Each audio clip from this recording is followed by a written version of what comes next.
All right, so today we are going to be speaking about managing business finances. So this is a topic that we had training in my team for my downlines that are looking to move to supervisor level. And one of the ladies just shared about managing business funds. So I thought, let me come and share it with you as well in the 5 a.m. sessions. I think this is a key thing. Most of the times, people who fail in business is because of not managing the finances properly. You get to a point where someone is saying, I can't do my 4CC, I don't have money to buy stock, or I have a client, they want to gel and I don't have money for an order. That is just a sign of you are most likely not managing the finances or the income from your business properly. So I just set out a few key points that I just want to mention. The first one is separate your business and your personal accounts. So, when you sign up to say, I'm signing up, I'm buying my box, and I want to start this forever living business, you come up with money. Just like any other business that you are going to start, you will need an investment. Same thing in forever. You are going to come up with your money, you are going to buy your box. And that money, when you start making your sales, keep your business and your personal money separate so that you avoid using business money for personal. There are some times where you'll be like, okay, I need to pay this very fast. Let me just borrow from the business and I will pay it back. Um, and we never pay ourselves back. That is the challenge. So always make sure that you are keeping your business and your personal money separate. That money that you invested at the start. So let me give an example of how I normally do my 4CC, except in the months where I decide to borrow from myself and pay it back, which I never do. Then I struggle with, doing my stock. But if you look at it this way, you had 6,800, you bought your box of products. When you sell these products, the money that you are receiving, put it in your business account. Put it in your business account. Don't be spending all of the money at once. And then by the end of the month, maybe you've sold uh, the products, then you take that money, you go and restock. So ideally, how it's supposed to work is this money that you start with is the one that you are just going to keep putting back, doing your 4CC, and you keep putting it back. But that only works when you keep your finances separate. If you now are selling the product, you are taking the money, you are using it for personal expenses. So you sold it to jail. You take that money, all of it, you go, you put fuel, or you take all of it, you go buy yourself a nice bag because I've made a sale and I have money. You will find by the end of the month, now business money, you have nothing. Personal account, probably also you have nothing. And now you need to restock. Now you need to do your 4CC, or now you have customers that want products and you are not able to do that. So always keep your business and the personal finances separate. If you make a sale, have a business account where you are putting this money for the sales, for the business, for the recruiting. Keep it separate from your personal finances. The second thing is take cash flow regularly.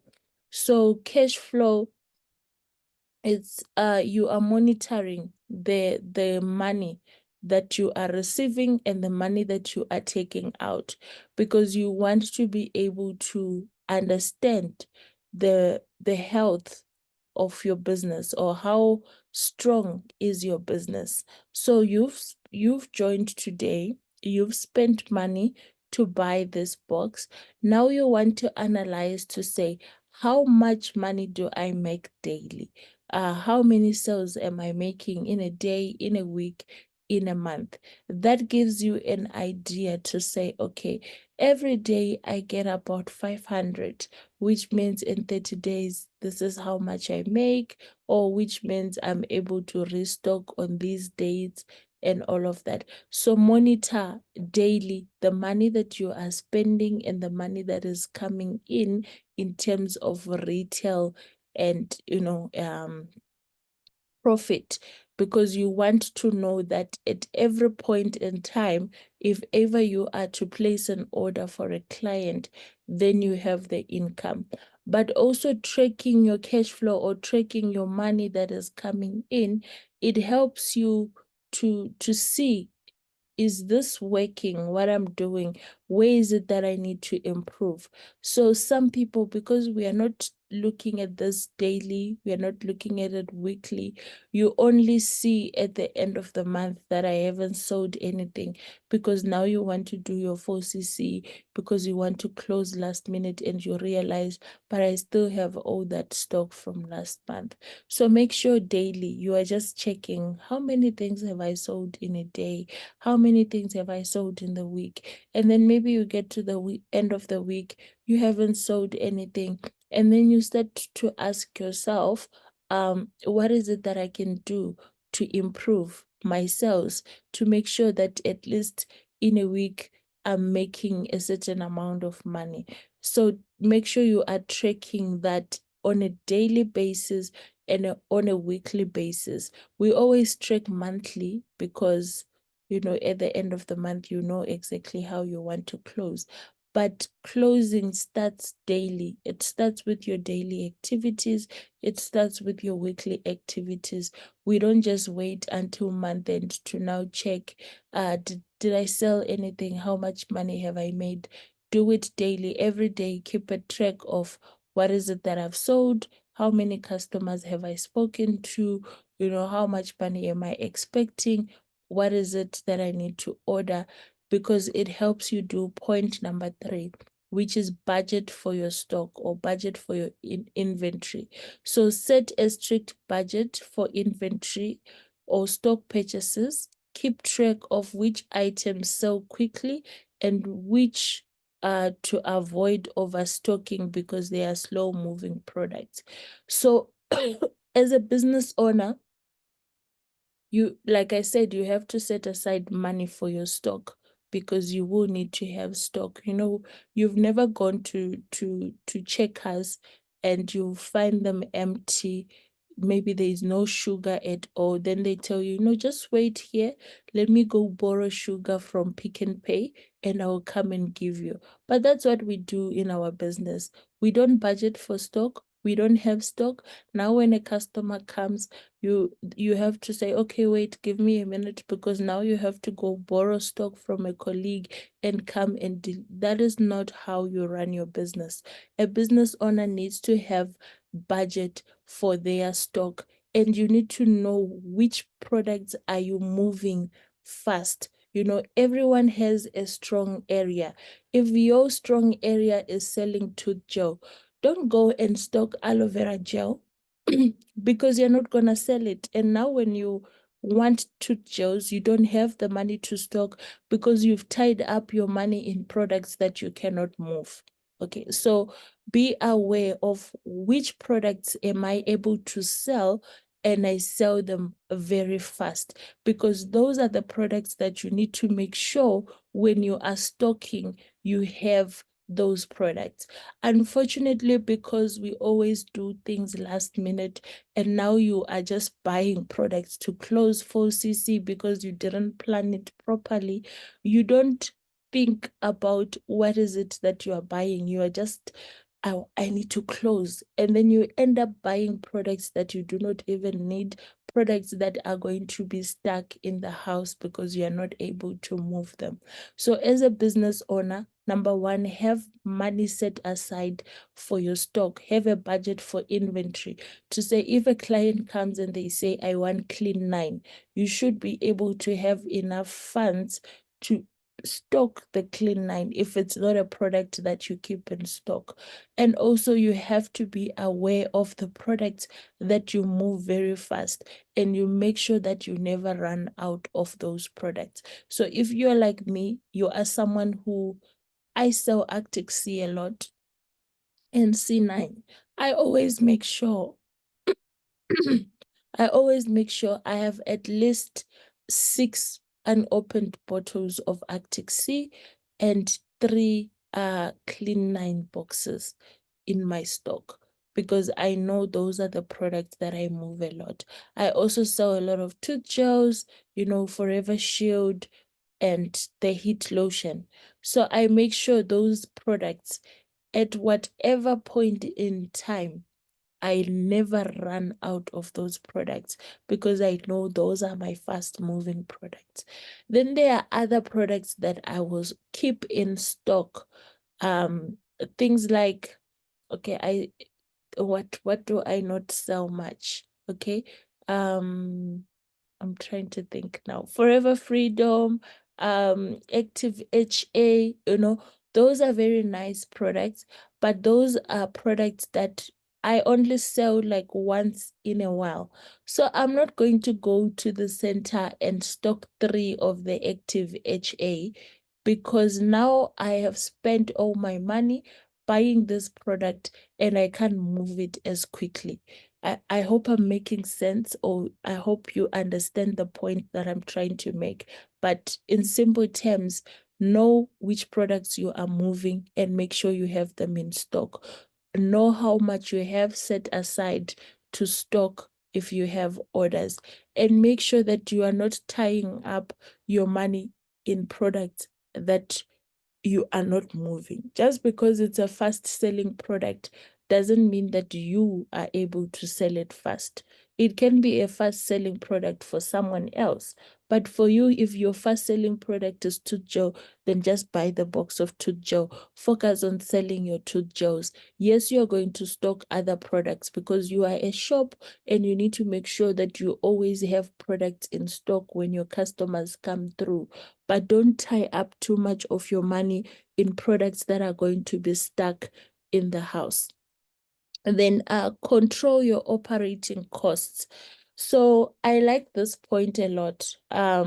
Review expenses like delivery fees and, travel regularly, and cut unnecessary cost to maximize profitability.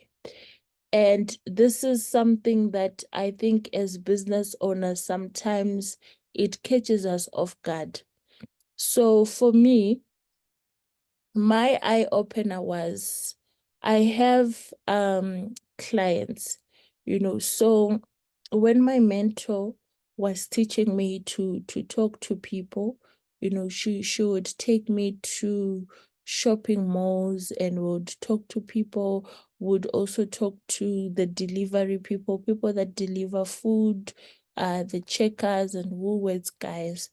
And they are very much interested in the products, though on their side they wanted to pay weekly. So let's say, for example, they take an aloe vera gel, they would pay like half now, and then maybe you have to go the following week to get the other half. So I was doing that and I was so super proud of myself. I'm selling, I'm doing my 4cc. Then one day I just decided to like sit and just review, like, how profitable is this? Because sometimes you can be making your 4cc, but you might not be making profit.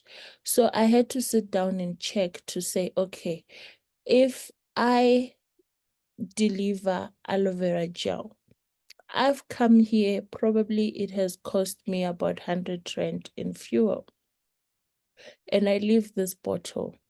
Then I have to come again next week to collect the balance. That's another 100 rand, maybe 150, depending on the distance. Then I have to calculate to say, how much does one bottle of aloe vera give me in terms of profit? So if you are at the lowest level of the marketing plan, I'm sorry for those that don't understand rand, but it's just an example that I'm trying to make. One bottle of aloe vera gives you a profit of 160 rand. So you find that the cost of you going to deliver and follow up, by the end, yes, you've made the sale, but there is no profit.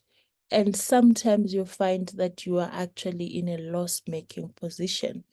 But if you then maybe move volumes of products, so you are not just selling one bottle. Like let's say if I have to spend the 200 in fuel to go this week and go next week, then I have to maybe sell to at least four people, then three or four people, because then it makes sense. I might lose profit on one bottle, but I'm still making profit on the other three. So those are some of the things that we have to be wary about as business owners, to say, is this what I'm doing? Is it profitable? The cost that I'm incurring. I have a customer who wants to gel, and they are I'm in Kempton Park, they are in Midrand. Then I tell them I'm going to courier the tooth gel. Does that make sense? Probably not, because it's going to cost me about 100 rand, 80 rand to send the tooth gel, and yet the tooth gel is 160. Have I made a profit? No. I might have made the sale, but not the profit. So you have to be weighing things like that, because you want to minimize on unnecessary cost, because by the end of the day you are not profitable.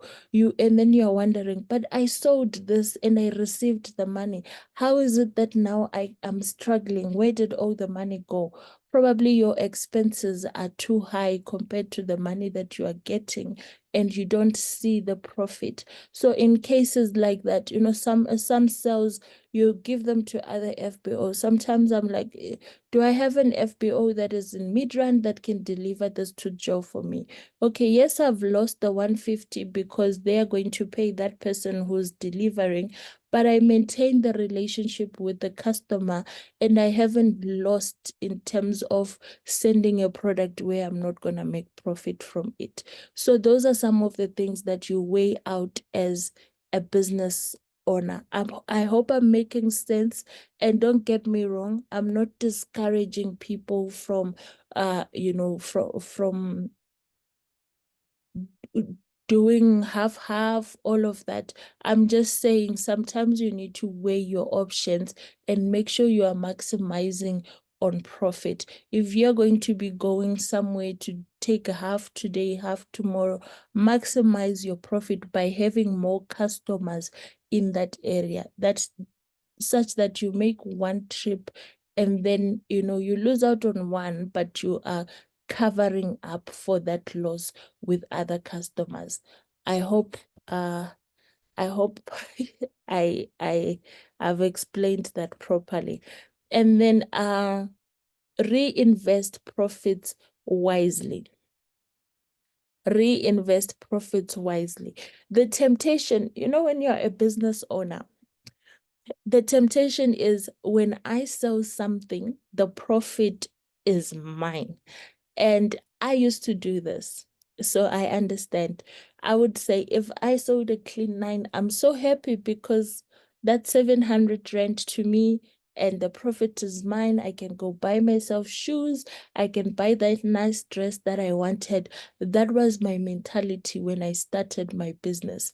But one thing that I've learned is, instead of spending all my profit, let me reinvest a portion back into the business in order for me to grow my business, in order for me to grow my stock, to make sure that I always have products. So maybe I've made a profit of 800 on a clean nine box.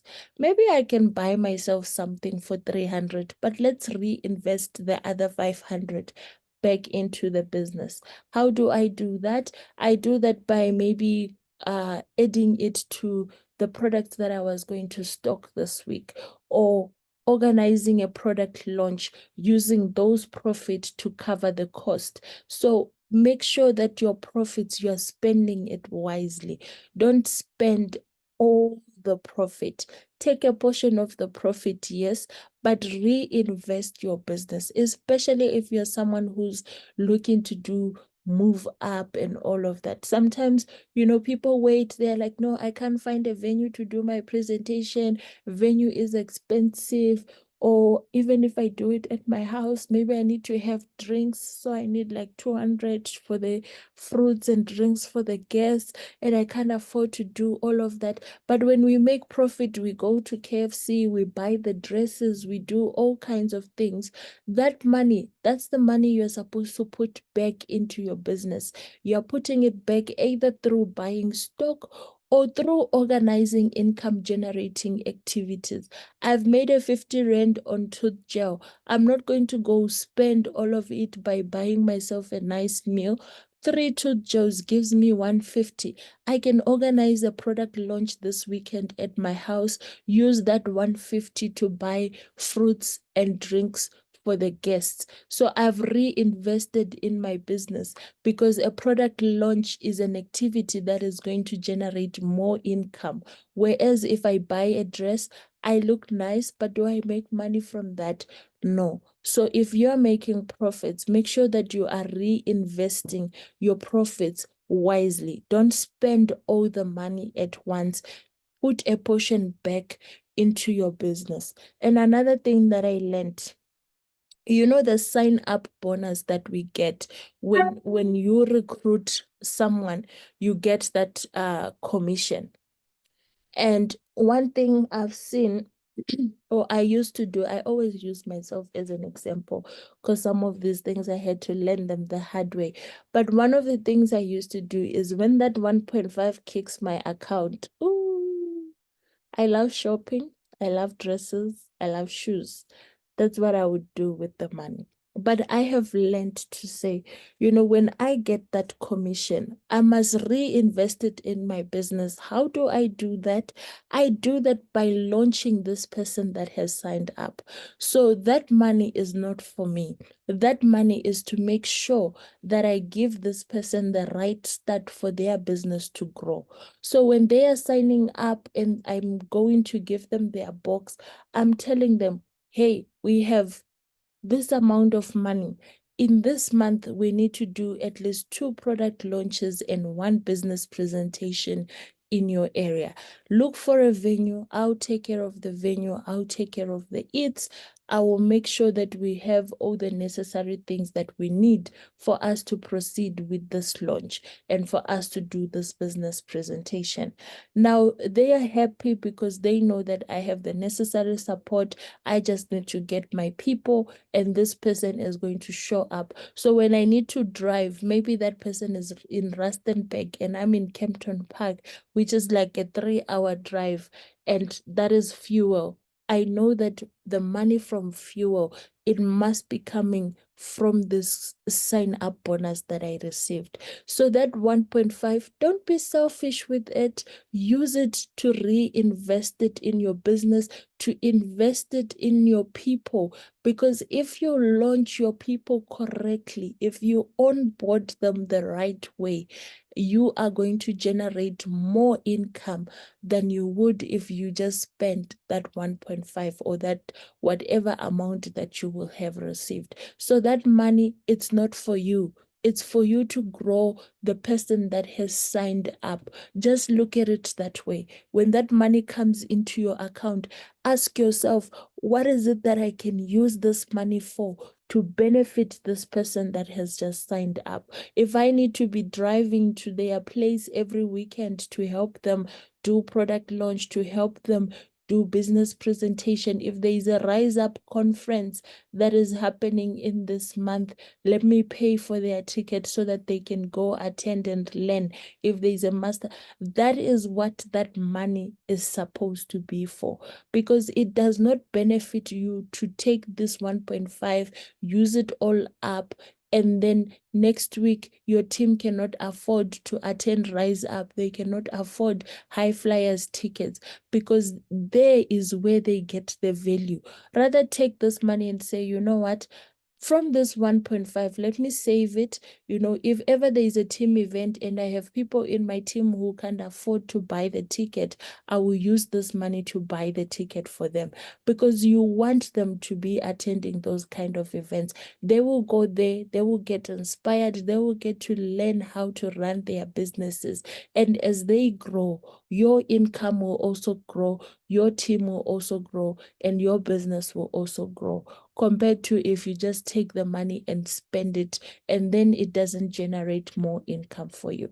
So I hope I'm making sense there. Reinvest your profits wisely. Plan for slow periods. So create a cash reserve for seasonal downturns. Okay, this works a lot in the traditional business, but it also works a lot in our business as well. We also do have seasons. So now we are going into festive season. Festive season is going to be high. People have money. People are going to be spending all of that. And after festive season, it's going to be a bit of drought. Some people have spent all their money. They now can't afford to buy products, or now, they are struggling and all of that. So plan for those kind of things. And then you make sure, you know what, November and December, I need to maximize my sales because people have money. And I know January is going to be bad. So let me push my business now. And January, people are struggling with income. They don't have, January is the time where we are marketing the business opportunity because everyone is looking for extra income. All Be aware of the seasons in your business and learn how to maximize on that. Learn how to plan to say, if it's going to be down in January, I need to make sure that in December I've maximized and I'm still able to do my 4cc in January. All of that. So plan for the slow periods and make sure that you put money aside for when you know that this one is gonna be tough. Let me just be putting my money aside for that month because it will be bad. Then the last thing, set financial goals. Establish clear financial targets for your business growth and regularly assess your progress to stay on track. So set a goal for yourself. This month, how much do you want to make in terms of profits, in terms of commission? And then just be assessing yourself. One thing that I've learned that works is to set targets for yourself, like I need electricity is 300 rand, so I need to sell to two Joes. If you build your targets up like that, sometimes it can also be helpful, but have a goal that you have set about the profits that you want to make and on the commission that you want to make, and make sure that you are checking your progress. Am I on track? Those who want to move up, how much does that mean for you in terms of retail? How much does that mean for you in terms of recruiting? Am I meeting the target that I set for myself? What can I do better to improve? All of that. That is how you manage, your finances in the business. And I also encourage you to say, the money that you are making, make sure you are also investing. Business is up and down. Business is up and down. If you make a lot of income, for those of us in this meeting, for those of you who are privileged enough to be maybe managers, or you are making a lot of income from the business, just be careful to invest as well, because business has ups and downs. While it's going good, look for other projects that are going to generate income that you can invest in. Don't always be spending all the commissions, all the money. Save, invest, build other areas of income through the money that you are making. It's not always about the nice, flashy cars, flashy houses. Sometimes when you're building generational wealth, you have to think investment. I'm not saying something is going to happen to forever. No, I'm not saying that your business is going to go bad or anything like that. I'm not saying anything negative. All I'm just saying is take some of the money, invest in other income generating activities. People invest in property. You now have an extra property that you are renting out and it's making more income for you. That is, things that you should consider as a business owner instead of taking all the money, spending it on flashy lifestyle, but without anything real to show for it. So make sure you are investing, make sure you are saving for the future. Don't just be spending all your money all at once. All right, so that is the last point that I had. I hope you found value in today's session. I just thought today let's talk about money, let's talk about money because most of the times when people fail in this business, it's because they have failed to manage their money. Maybe you start making money and you start the flashy life too soon, and now you can't keep up with restocking and managing your business, or you eat all the money from the business and now when it's time to stock, you have nothing left. So be mindful of how you are spending your money. Be mindful as well to check, is this what I'm doing? Is it profitable?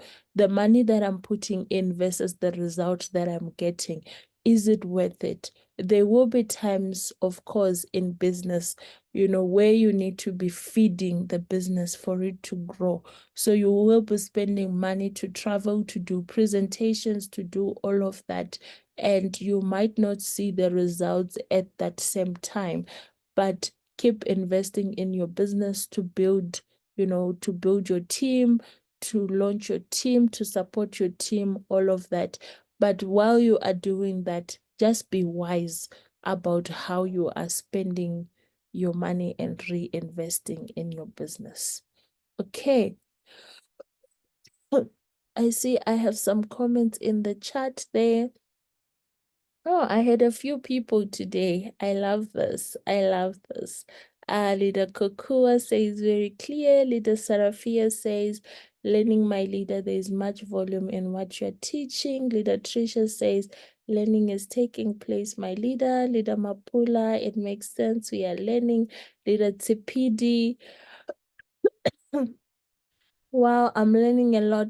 Financial lesson. Thank you, Leader Sarafia again. Thank you so, so much. This is eye-opening, building other income areas as well. I'm sorry. Is there anyone that has a suggestion? Because, wow, my flu never ends. Anyone who has a suggestion on what I need to do